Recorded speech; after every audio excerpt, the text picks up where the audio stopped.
kasi tapos na ano guys, naputol yung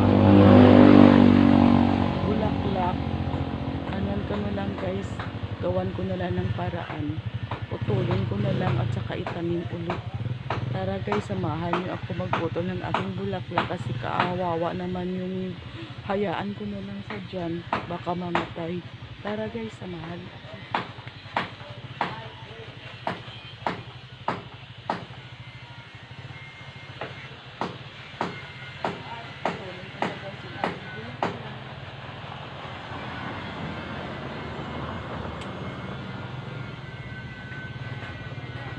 Guys, ito na siya.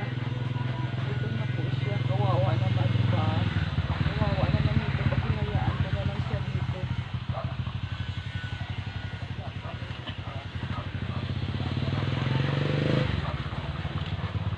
Ito yung flowers so guys na ano, na naputol doon sa puno. Ito yung pinutol ko na lang kasi kawawa naman pakinayaan ko siya doon. Yan. Diba? Napaka-healthy. Napaka-healthy niya. Tingnan niyo yung dahon. Diba? Maganda naman siya. May variegation. Diba? Ano naman, kawawa naman yung halaman ko pag pinabayaan ko na lang siya doon. Ayan. Ayan. Diba? Ang ganda niya. Ito yung mga dahon niya guys. So, napakalaki, napakalash. Ayan. Ang dahon na to, 1, 2, 3, 4, 5, 6, 7. 7 dahon guys. Diba kawawa naman pag ano natin, hinayaan natin siya doon. Ayan. Kung ano natin, tatakpan natin yung mukha natin ito sa ano ng dahon, hindi tayo makikita. O, tingnan nyo guys. Diba hindi ako nakikita? O, diba? Ang ganda. Kung malaki yung ano ko, yung palad ko, mas malaki pa nito. So,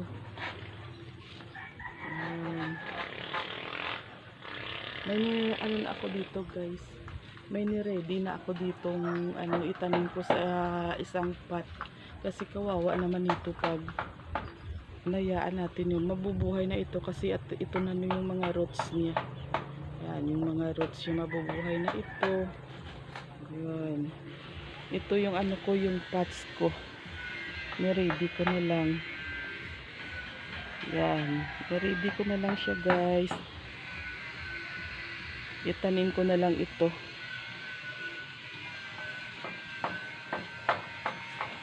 Itanim ko siya dito guys.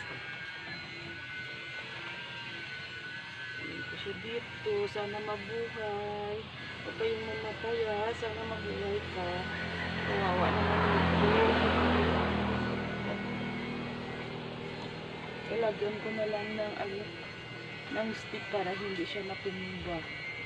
Para kung ano siya nabuhay, dito na lang siya dadaan. Tapos lagi yung mga roots niya kakapit dito sa nilagay kong stick. Ito na siya. Yan, di ba? Napakaganda niya. Ganda. Sayang kung hayaan na lang natin siya doon.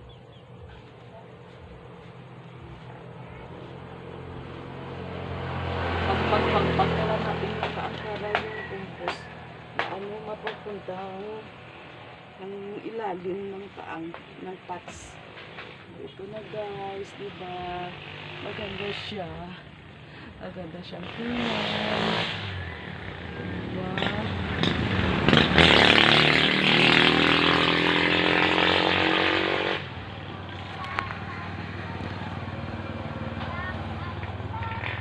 Ganda. Ganda siya pag ilagay mo na lang siya sa ano, sa isang pots. Pabuhayin ko ito guys. Kasi kawawa naman itong halaman ko. Okay po. Thank you. God bless everyone. Thank you sa pag